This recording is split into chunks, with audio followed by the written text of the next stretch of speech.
ఓం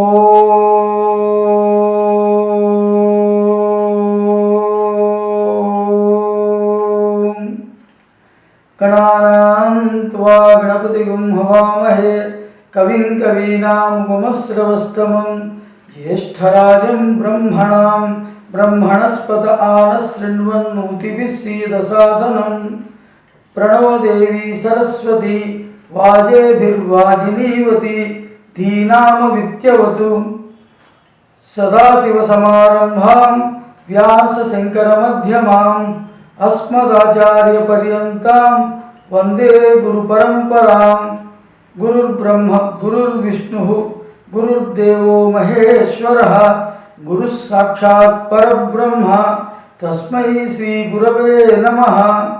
ओम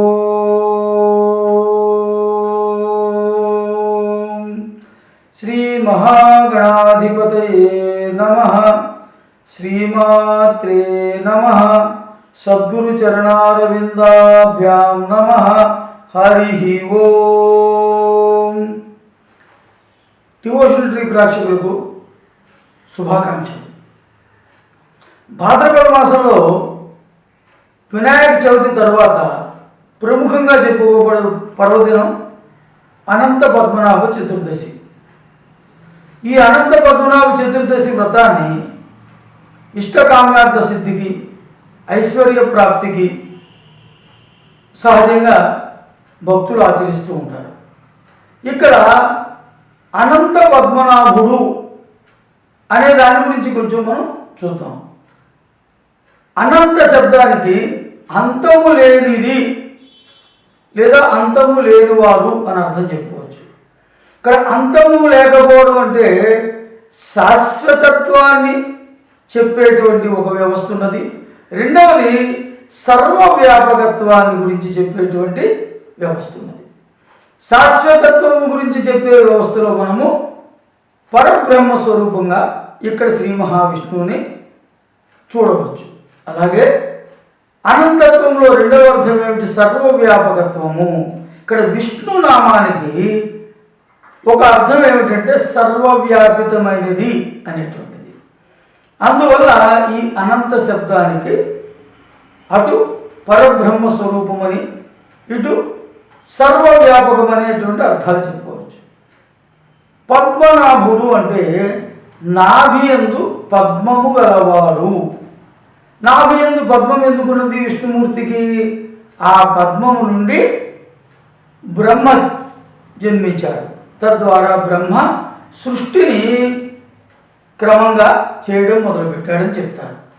ఇక ఈ అనంత పద్మనాభుడు గురించి చెప్పుకోగానే మన కళ్ళ ముందర శేషశయనుడైనటువంటి శ్రీ మహావిష్ణువు నిదురిస్తున్నట్టుగాను, అదే రకంగా నాభికమలంలోంచి వచ్చినటువంటి ఆ బ్రహ్మదేవుడు, అలాగే విష్ణుమూర్తి యొక్క పాదాల చెంత ఆయన పాదసేవనం చేస్తున్నటువంటి లక్ష్మీదేవి గోచరిస్తూ ఉంటారు। సహజంగా మనం దృష్టి పదంలోకి అనంత పద్మనాభుడు అనగానే ఆ యొక్క రూపము కళ్ళ ముందు ప్రత్యక్షమవుతుంది। సహజంగా ఎవరైనా అనంత పద్మనాభుడు అనగానే మరొక చిత్రం మన దృష్టి పదంలోకి రాదు। ఇకపోతే అనంత శయనుడు అన్న పదప్రయోగం ఇక్కడ జరుగుతున్నది। అనంతుడు అంటే మనం విష్ణువు అని చెప్పామే, మరి అనంత శయనుడు అని ఎందుకు చెప్తున్నాము?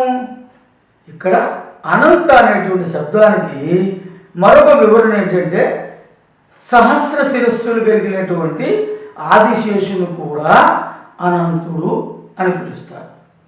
భూభారం వహించేటువంటి ఆ యొక్క ఆదిశేషువు పైన శయనిస్తున్నటువంటి విష్ణుమూర్తి యొక్క స్వరూపాన్ని అనంత పద్మనాభ స్వరూపముగా చెప్పడం జరుగుతుంది। ఈ పద్మనాభ అనేటువంటి పదం కూడా మనం చూసినట్లయితే మనం ప్రతిరోజు చేసుకునేటువంటి సంధ్యోపాసనలో చెప్పేటువంటి కేశవనామాల్లో ఈ పద్మనాభనామం ఒకటి।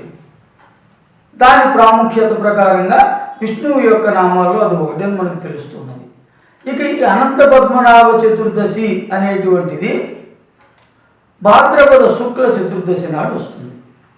ఈనాడు సాధారణంగా ఈ అనంత పద్మనాభ స్వామి వారికి వ్రతం చేయడం అన్నది మన యొక్క హిందూ ధర్మంలో అనేక యుగాల నుండి అంటే అనాది నుంచి కూడా వస్తూ ఉన్నది అని మనకు తెలుస్తూ ఉన్నది.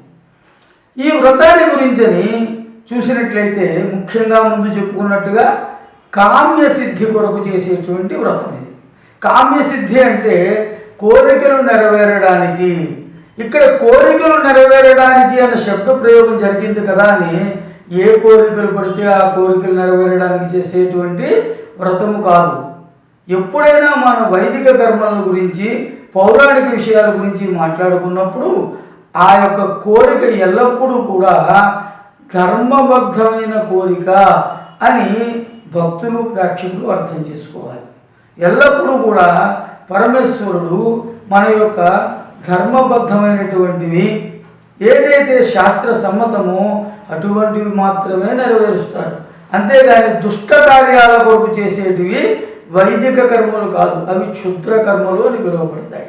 ఇక్కడ సహజంగా మనం చూసినట్లయితే సమస్త పురాణ గాథలు వ్రతగాథలు కూడా సౌనకాది మహాములకు సూత మహర్షి వివరించినట్లుగా మనకి పురాణాల ద్వారా తెలుస్తున్నది.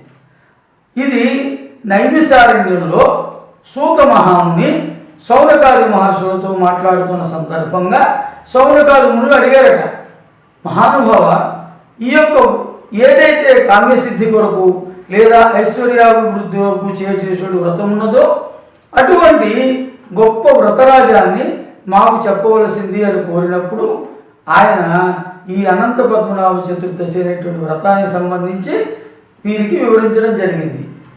సౌనకాది మహామునులు వెంటనే మరో ప్రశ్న వేశారు, అయ్యా, ఈ యొక్క వ్రతాన్ని ఎవరు ఆచరించారు, ఆచరించి వారికి కలిగినటువంటి లాభమేమి అని అడిగాడట.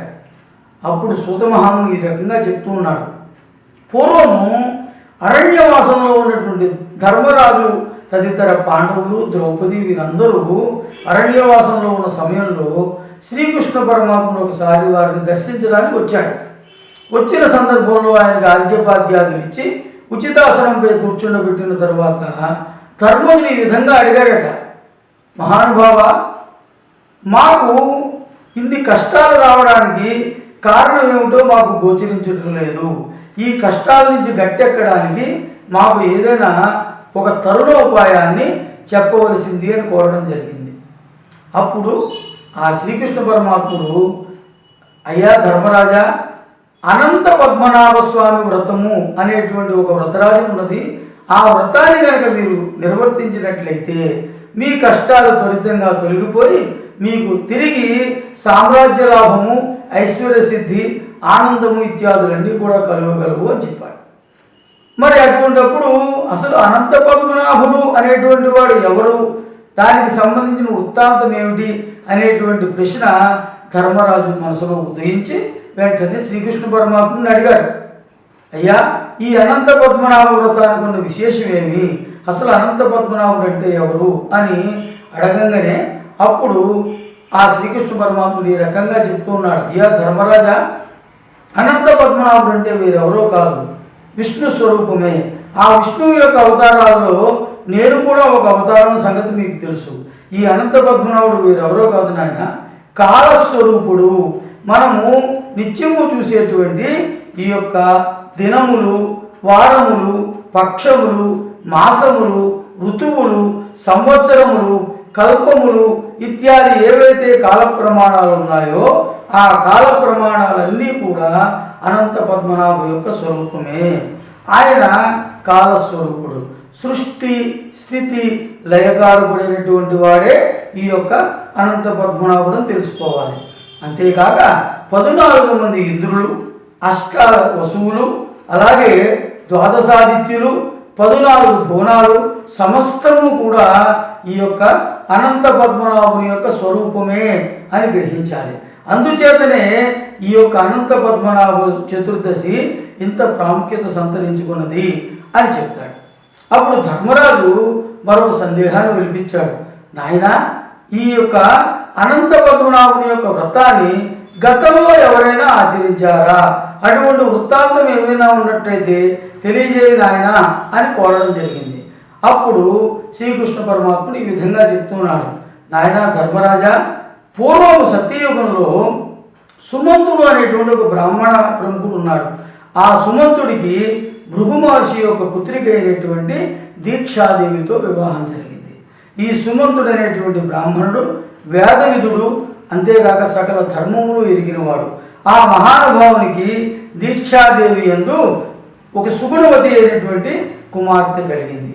ఆ కుమార్తెకి శీల అనేటువంటి చక్కని నామము ఆయన పెట్టడం జరిగింది. శీల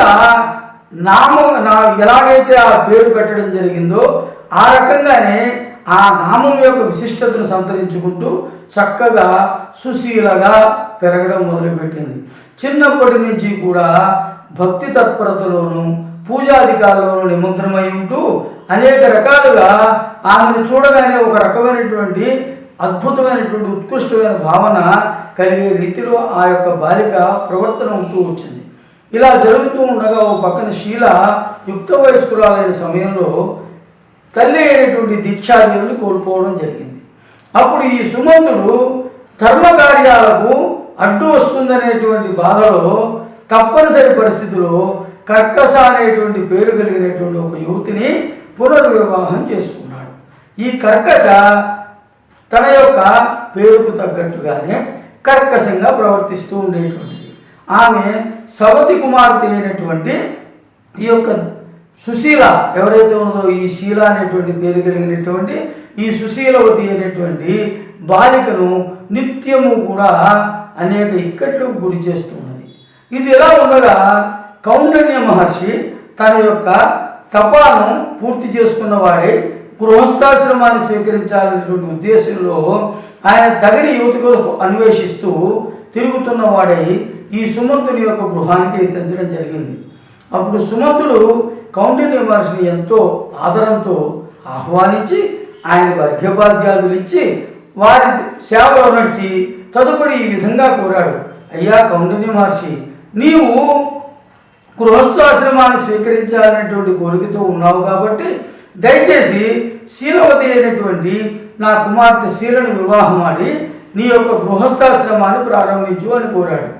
అదేవిధంగా కౌండిన్య మహర్షి కూడా ఈ సుశీల అయినటువంటి శీల అతి విశేషంగా నచ్చి ఆమెను వివాహం చేసుకోవడానికి అంగీకరించాడు. తదుపరి ఆ శీలకు అలాగే కౌండిన్య మహర్షికి కూడా వివాహం జరిగింది. వివాహానంతరము కూతుర్ని అత్తవారింటికి పంపేటువంటి పరిస్థితిలో భార్యతో ఈ విధంగా అన్నాడట, కర్కశ, నా కుమార్తె అత్తవారింటికి వెళుతున్నది, వెళ్ళేటప్పుడు అల్లుడు గారికి ఏదైనా మనం బహుమానం ఇవ్వవలసి ఉంటుంది అని అడగగానే ఆమె కోపంతో తలుపులు బిగించి బయటికి రావడం మానేసింది. ఇప్పుడు ఎలాగా ఏదోటి ఇవ్వకుండా పంపడం కుదరదు కాబట్టి అప్పుడు ఈ యొక్క సుమంతుడు ఏం చేశాడయ్యా అంటే, వివాహానికి ఉపయోగించినటువంటి ఆ యొక్క పిండి సత్తుపిండి ఉన్నది. సత్తుపిండి అంటే ఉత్తర భారతదేశంలో ఈ శనగపప్పును వేయిస్తే చేసేటువంటి పిండిని సత్తుపిండి అంటారు. ఆ సత్తుపిండిని ఇచ్చాడట. కొన్ని కథల్లో దీన్ని పేలాల పిండి అని కూడా అంటూ ఉంటున్నారు. అది అప్రస్తుతం. అంటే ఉన్నదానిది ఏదైతే ఉన్నదో దాన్ని స్వల్పంగా ఇచ్చి ఆయన ఆ యొక్క అల్లుడైనటువంటి కౌండిన్య మహర్షిని వేడుకున్నాడయ్యా, ఇది నా పరిస్థితి అని. కౌండిన్య మహర్షి చిరునవ్వు నవ్వి తన భార్యను తీసుకుని ఆశ్రమానికి పయనమయ్యాడు.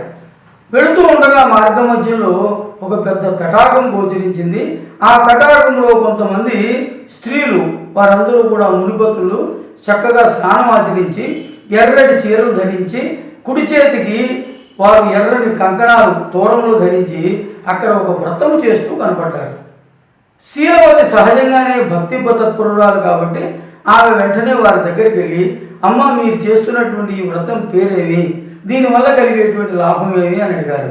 ఎప్పుడైతే ఆ విధంగా ఆమె అడిగిందో ఆ యొక్క మునిపతులు ఈ రకంగా చెప్తున్నారు, అమ్మ, దీనిని అనంత పద్మనాభ స్వామి వ్రతము అంటారు. ఈ వ్రతాన్ని ఆచరించిన కామ్యసిద్ధి కలుగుతుంది, అష్టైశ్వర్యాలు ప్రాప్తిస్తాయి అని చెప్తారు. ఈ శీలవతి, అమ్మ, మాకు కూడా ఈ వ్రతాన్ని గురించి వివరించండి, నేను కూడా నిర్వర్తిస్తానని చెప్పగానే వారు వ్రత విధానాన్ని ఈ యొక్క శీలకు వివరించారు. అష్టదళ పద్మాకృతిలో అక్కడ రంగవల్లులను ఏర్పాటు చేసి దానికి దక్షిణాభిముఖంగా ఒక కలశ నుంచి ఆ కలశ జలంలో ఒక వెండి నాణాన్ని, ఒక పోక చెక్కని, ఈ అలాగే నదీ జలాన్ని కానీ తటాక జలాన్ని కానీ దానిలో వేసి యమునా నది ఏదైతే ఉన్నదో ఆ యమునా నదిని ఆ యొక్క జలంలో ఆవాహన చేయాలి. తదుపరి దానిపైన ఒక ఆకు ఉంచి గర్భలతో కానీ పిండితో కానీ 7 పడగలు కలిగినటువంటి ఒక సర్పాకృతిని ఉంచి దానిని పూజించాలి. అంతేకాక 14 రకాలైనటువంటి పిండి వంటలు, 14 ఫలాలు ఇత్యాదులన్నీ కూడా 14 సంఖ్యలో నివేదన చేయాలి. తదుపరి గోధుమ పిండితో కానీ ఇతరమైన ఏదైనా ఒక పిండితో కానీ 28 అరిసెలు, అతిరసములు అంటారు, 28 అతిరసములను తయారు చేసి వాటిని అనంత పద్మనాభుడికి నివేదన చేసి దాని అందరి 14 అరిసెలను బ్రాహ్మణులకు దానముగా ఇచ్చి మిగిలిన 14 అరిసెలను కూడా ఆ దంపతులు భుజించాలి. ఈ విధంగా చేసినట్లయితే వారి యొక్క కామ్యసిద్ధి కలుగుతుంది. అంతేకాక ఈ వ్రతాన్ని 14 సంవత్సరముల పాటు చేసి ఆ తదుపరి ఉద్యాపన చేయవలసి ఉంటుంది అని వివరిస్తాడు. ఈ సహజంగా ఉత్సుకతతో ఉన్నటువంటి ఈ యొక్క శీల వారు చెప్పిన విధంగా చక్కగా ఆ యొక్క వ్రతాన్ని నిర్వర్తించి తదుపరి తన తండ్రి గారు ఇచ్చినటువంటి ఆ సత్తుపిండితో అరిసెలను నివేదించి ఆ అరిసెలను బ్రాహ్మణులకు 14 ఇచ్చి మిగిలిన 14 వీరు భుజించారు. అంతేకాక ఆ సాయంత్రం వరకు ఉపవాస దీక్ష వహించి తదుపరి ప్రసాదాన్ని స్వీకరించారు.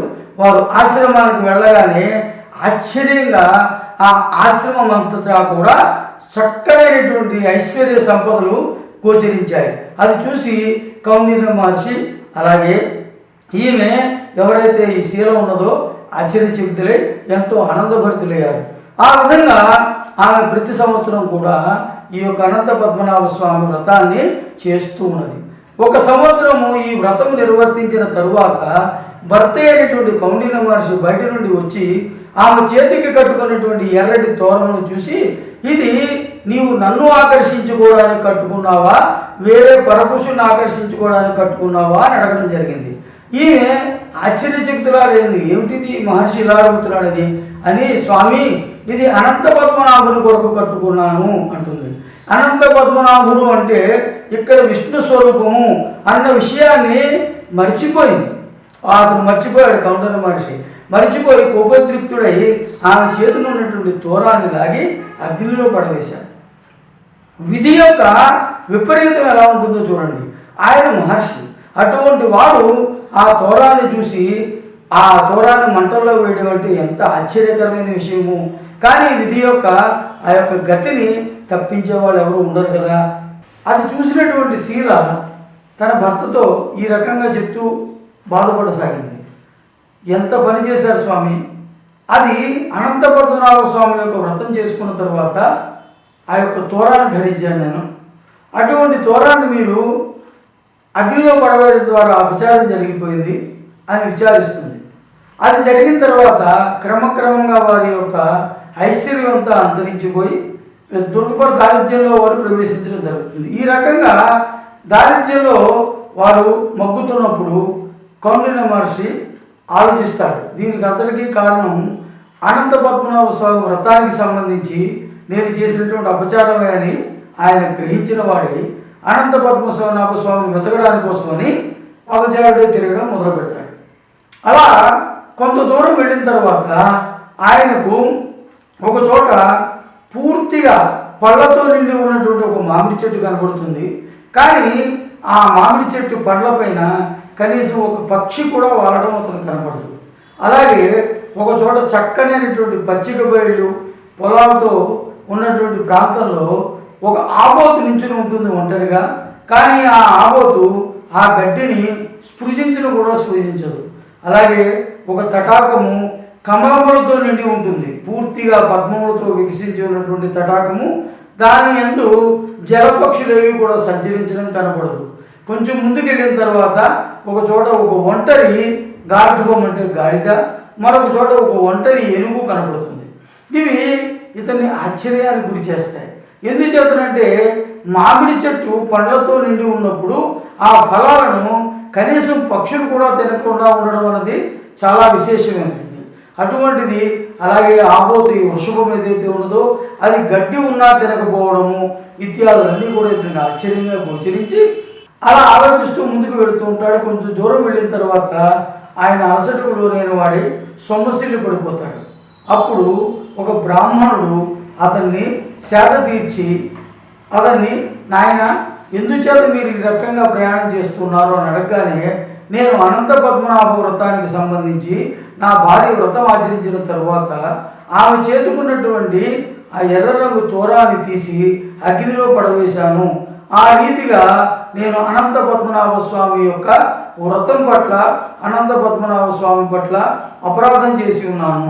తద్వారా నాకు స్వామి యొక్క శాపము తగిలి మేము గర్భదరిద్రులు అయిపోయినాము. అందుచేత నేను అనంత పద్మనాభ స్వామి వారిని దర్శించుకోవడం కోసమై ఈ రకంగా నేను కాలినడకన ప్రయాణించాను అని చెప్తాడు. అప్పుడు ఆ వృద్ధ బ్రాహ్మణ రూపంలో ఉన్నటువంటి అనంత పద్మనాభ స్వామి తన యొక్క స్వస్వరూపంలో ఈ యొక్క కౌండిన్య మహర్షికి దర్శనమిస్తాడు. ఇచ్చి ఈ విధంగా అంటాడు, నాయన విధివశాన నీవు ఆ తప్పు చేయడం జరిగింది. నీవు పశ్చాత్తాప్తుడు అయ్యే కారణంగా నీ శాపా నుంచి నీకు విముక్తి కలిగిస్తున్నాను. నేటి నుంచి తిరిగి 14 సంవత్సరాల పాటు ఈ యొక్క అనంత పద్మనాభ స్వామి వ్రతాన్ని ఆచరించి తదుపరి నీవు నక్షత్ర మండలంలో ఒకటిగా చక్కనైనటువంటి ఖ్యాతిని పొందుతావు నాయన అని ఆశీర్వదిస్తాడు. అయితే ఈ యొక్క కౌండిన్య మహర్షికి ఒక సందేహం కలుగుతుంది. స్వామి, నేను వచ్చేటువంటి దారిలో ఒక మామిడి చెట్టు చక్కగా ఫలాలతో నిండి ఉండి ఉన్నది, కానీ ఆ ఫలాలను కనీసం ఒక పక్షి కూడా రుచి చూడటం లేదు. అలాగే ఒక వృషభము తన చుట్టూ ఎంతో పచ్చిక ఉన్నప్పటికీ కూడా ఆ పచ్చికను మేయటం లేదు. అలాగే జలపక్షులేవి కూడా కమలముతో నిండినటువంటి ఆ యొక్క తటాకంలో ప్రవేశించటం లేదు. అదే రీతిలో ఒక గార్ధవము గుంపులో కాకుండా ఒంటరిగా తిరుగుతున్నది. అలాగే ఒక గజము అనగా ఏనుగు గుంపులో కాకుండా ఒంటరిగా ఉన్నది. వీటికి కారణం ఏమిటో తెలియజేయవలసింది అంటాడు. అప్పుడు ఆ అనంత పద్మనాభ స్వామి ఈ విధంగా చెప్తాడు, నాయన ఎవరైతే అనేక విద్యలు అభ్యసించి ఆ వేదవిధుడైనటువంటి వాడు తన విద్యను ఇతరులకు బోధించడో, ఆ యొక్క బోధించిన వాడు ఈ రకంగా ఫలములతో నిండి ఉన్నటువంటి వృక్షముగా అతను ఉంటాడు. కానీ ఆ ఫలములు ఎవ్వరూ కూడా అనుభవించడానికి ఇష్టపడరు. అదే రకంగా ఎవరైతే ధనవంతుడయ్యింది కూడా ఎవరికి కూడా అన్నదానం కానీ ఇతర దానం కానీ చేయని వాడు ఎవరైతే ఉంటారో వారు ఈ యొక్క వృషభం మాదిరిగా ఉంటారు. కానీ వారికి అంత పచ్చిక ఎదురుగుండా ఉన్నా వారికి తినే యోగ్యత ఉండదు. ఇక మహారాజులు గర్వాంధులై బ్రాహ్మణులకు బంజరు భూములు దానం చేసినట్లయితే వారు ఈ యొక్క జలపక్షుల మాదిరిగా ఎదురుగా జలంలో చక్కనైనటువంటి కమలములు వికసించి ఉన్నప్పటికీ కూడా దాన్ని అనుభవించేటువంటి యోగ్యతను కోల్పోతారు. ఇక ఎవరైతే ధర్మానికి విరుద్ధంగా ప్రవర్తిస్తారో వారు ఈ ఏనుగు మాదిరిగా ఉంటారు. అలాగే పరులను అకారణంగా నిందించిన వారు ఈ గాడిదలాగా ఒంటరిగా తిరుగాడుతూ ఉంటారు అని వివరిస్తారు. దీన్ని బట్టి మనం తెలుసుకోవాల్సిన నీతి ఏమిటంటే ఎల్లప్పుడూ కూడా ధర్మాచరణ అలాగే సత్యవాక్కును మనం పాటించాలి. పాటించని ఎడల ఈ రకమైనటువంటి అనర్థాలు మనకి కలుగుతాయి. ఆ రకంగా కౌండిన్య మహర్షి అనంత పద్మనాభుడి ద్వారా జ్ఞానోదయం కలిగించుకుని తిరిగి చక్కగా 14 సంవత్సరాల పాటు ఈ అనంత పద్మనాభ స్వామి వ్రతాన్ని ఆచరించిన వాడే తదుపరి భార్యతో కలిసి నక్షత్ర మండలంలో స్థిరంగా నివసించి అందరి యొక్క పూజలు అందుకుంటూ ఉన్నాడు అని శ్రీకృష్ణ పరమాత్ముడు ధర్మరాజుకి చెప్తాడు. అప్పుడు ధర్మరాజు ఆయన యొక్క ఆజ్ఞానుసారంగా ఆయన యొక్క సూచన అనుసారంగా అనంత పద్మనాభ స్వామి వ్రతాన్ని కల్పోక్తంగా నిర్వహించి తదుపరి యుద్ధంలో విజయాన్ని అలాగే రాజ్యప్రాప్తిని పొందాడు అని ఈ యొక్క శౌనకాది మహర్షులు సూత మహాముని తెలియజేసినట్లుగా ఇక్కడ మనకు తెలుస్తున్నది. అయితే ఈ శౌనకాది మహర్షులు ఈ విధంగా అడుగుతారు, స్వామి ఇక్కడ యమునా నదిని ఎందుకు ఆవాహన చేయవలసి వచ్చింది అని. చక్కనైన ప్రశ్న. ఇన్ని నదులుండగా యమునుడే ఎందుకు ఆహ్వానించారు అన్నదానికి ఆయన ఒక కథ చెప్తాడు. ఇది మనము చిన్నప్పటి నుంచి కూడా వింటున్న కథే. ఆవు పులి అనేటువంటి కథ గొప్ప నీతి కథ, సత్యనిష్టకు ధర్మనిష్టకు పరాకాష్ఠగా చెప్పుకునేటువంటి గొప్ప కథ ఉన్నది. ఈ కథే ఇక్కడ సూత మహాముని చెప్తాడు. పూర్వము యమునా నదీ తీరాన ముత్ర అనేటువంటి ఒక గ్రామం ఉన్నదట. ఆ గ్రామంలో ఒక బ్రాహ్మణుడు నివసిస్తూ ఉన్నాడు. ఆ బ్రాహ్మణుడి ఇంట బహుళ అనేటువంటి పేరుతో ఒక గోవు ఉన్నది. ఆ గోవు ప్రతిరోజు మాదిరిగానే యమునా నదీ తీరంలో పచ్చికను మేయడం కోసమే వెళుతుంది. హఠాత్తుగా ఆ గోవుకు ఒక పులి ఎదురు వచ్చి నేను నిన్ను చంపుకు తింటాను అనగానే ఈ గోవు దాన్ని అనునయంగా, అయ్యా తమరు ఏమనుకోవద్దు, నేను మీకు ఆహారంగా ఆ పరమేశ్వరుడు ఆనదిచ్చాడు కాబట్టి నేను మీకు ఆహారం అవుతాను, అందుకు ఎట్టి సందేహం లేదు. కానీ ఇంటి వద్ద లేగదూడ ఉన్నది, నా యొక్క చిన్న లేగదూడ, దానికి పాలు కుడిపిన తర్వాత వచ్చి నేను నా జీవితాన్ని మీకు అర్పిస్తాను సుమా అని చెప్తుంది. అనేక పర్యాయాలు విన్నవించుకున్న తర్వాత పులి ఆ గోవుని వెళ్ళడానికి అనుమతిస్తుంది. గోవు ఇంటికి వెళ్ళి తన యొక్క లేగకు చక్కగా పాలు కుడిపి అన్ని జాగ్రత్తలు చెప్పి మందలో ఉన్న మిగతా పశువులకి తన బిడ్డకు సంబంధించిన జాగ్రత్తలు చెప్పినదై ఈ పులి చెంతకు వస్తుంది. ఆవు యొక్క సత్యనిష్టకు పులి ఎంతో సంతసించినదై వెంటనే తన యొక్క స్వరూపాన్ని విడిచి ఆ ఒక దేవతా రూపంలో పులి ప్రత్యక్షమవుతుంది. ప్రత్యక్షమై ఈ విధంగా చెప్తుంది, నీ సత్యనిష్టకు నేను ఎంతో సంతసించాను, అందుచేత నీవు ఇక్కడ నుండి ఈరోజు చతుర్దశి, అనంత పద్మనాభ చతుర్దశి అని దీన్ని పిలుస్తారు. ఈ రోజున నీవు ఇంత చక్కటి ధర్మకార్యానికి ఉడిగట్టావు, అలాగే సత్యనిష్టతో ఉన్నావు కాబట్టి ఈ రోజున ఎవరైతే వ్రతాన్ని ఆచరిస్తారో వారు చక్కగా గోసంపదను ఐశ్వర్యాలను పొందుతారు సుమా అని వరమిస్తుంది. అంతేకాకుండా ఇంకా ఏమని చెప్తుందంటే, ఈ జరిగినటువంటి వృత్తాంతానికి వరదానానికి కూడా యమున సాక్షిభూతంగా ఉన్నది కాబట్టి ఈ వ్రతంలో యమునా నది కూడా ప్రాశస్యం ఉన్నది. అందుచేత ఈ వ్రతం సమయంలో యమునను పూజించిన వారికి కూడా అనేక రకాలైనటువంటి సత్ఫలితాలు కలుగుతాయి సుమా అని చెబుతుంది. ఆ మాట విన్న తర్వాత ఆ గోవు ఇంటికి వెళ్ళగానే ఆ బ్రాహ్మణుని ఇంట అనేకమైనటువంటి గోసంపదలు ఐశ్వర్యాలు కలుగుతాయి. ఇక ఈ యొక్క వ్రతాన్ని పూర్వం యమునా నదీ తీరవాసులు అధికంగా ఆచరించేవారు అనేటువంటి ఒక కథనం ఉన్నది. అంతేకాక ఈ వ్రతాన్ని ఎక్కువగా ఉత్కళ దేశంలోనూ వంగదేశంలోనూ చేసేవారట. అనగా ప్రస్తుతం ఒరిస్సా ప్రాంతంలో మనం చూస్తున్నది, అలాగే బెంగాల్ ప్రాంతంలో కూడా చేసేవారు. తదుపరి వైదిక ధర్మాన్ని పాటించేటువంటి సమస్త భారతదేశంలోనూ ఇతరత్రా ఉన్నటువంటి ఇతర దేశాల్లోని హిందువులు కూడా ఈ అనంత పద్మనాభ స్వామి యొక్క వ్రతాన్ని ఆచరించి వారు ఎన్నో రకాలుగా లబ్ధి పొందినట్టుగా మనకి పూర్వ చరిత్రను బట్టి తెలుస్తున్నది. అంతేగాక పూర్వము ఈ వ్రతాన్ని సగర మహారాజు, దిలీపుడు, జనకుడు ఇత్యాది చక్రవర్తులందరూ కూడా ఆచరించిన వారే వారి వారి ఇష్టకామ్యాలను వారు పొందారు అనేటువంటి విషయాన్ని ఇక్కడ సూత మహాముని సౌనకాది మహర్షులకు తెలియజేశాడు. అందుచేత ఈ యొక్క అనంత పద్మనాభ స్వామి యొక్క వ్రతము ఎంతో ప్రాశస్యం పొందింది. ఈ వ్రతంలో ముఖ్యంగా ఆచరించవలసిన నియమం ఏమనగా గర్భలతో కానీ పిండితో కానీ ఇక్కడ ఆ యొక్క శేషుని యొక్క ప్రతిరూపాన్ని తయారు చేసుకోవాలి. అలాగే కలసలో జలాన్ని ఉంచి దాని యందు ఒక వెండి నాణ్యము వేయడానికి వారికి కనుక స్తోమత లేని ఎడల ఒక రాగి నాణాన్ని, అలాగే ఒక పోక చెట్టును వేసి అక్షతలు ఉంచి దానిని ఆ యమునా నదిని దాని యందు ఆవాహన చేసి యమున పూజ చేయాలి. తదుపరి గణపతి యొక్క పూజ ప్రారంభంలోనే చేయడం.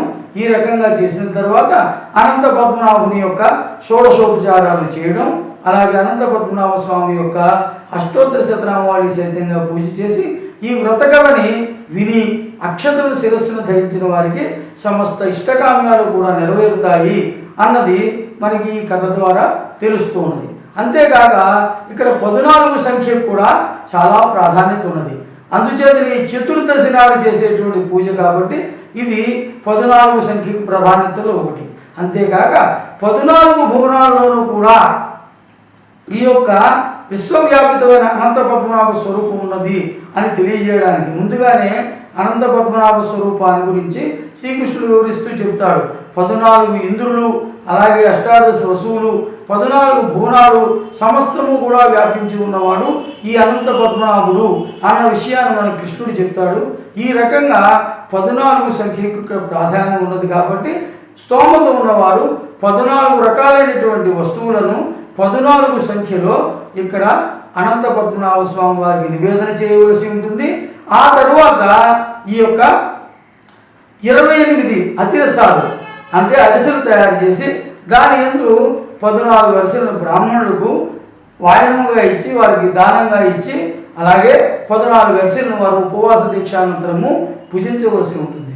ఈ అనంత పద్మనాభ చతుర్దశి యొక్క వ్రతానికి సంబంధించి వివరంగా చెప్పబడుతున్నది. అందుచేత ప్రేక్షక మహాశయులు భక్తులు కూడా వారి వారి యొక్క ఇచ్ఛానుసారంగా వారి వారి యొక్క శక్తి అనుసారంగా ఈ అనంత పద్మనాభుని యొక్క దివ్య వ్రతాన్ని ఆచరించి వారి వారి యొక్క దారిద్ర్యాన్ని తొలగించుకోవడమే కాకుండా ఇష్టకామ్యార్థాన్ని పొందగలరు అని ఆశిస్తూ ఈ అనంత పద్మనాభ స్వామికి సంబంధించిన వృత్తాంతాన్ని మనం ఇంతటితో ముగిద్దాం. స్వస్తి ప్రజాభ్య పరిపాలయంతాం న్యాయేన మార్గేణ మహిమహీషా గోబ్రాహ్మణేభ్య శుభమస్తు నిత్యం. లోకా సమస్తా సుఖినో భవంతు. స్వస్తి.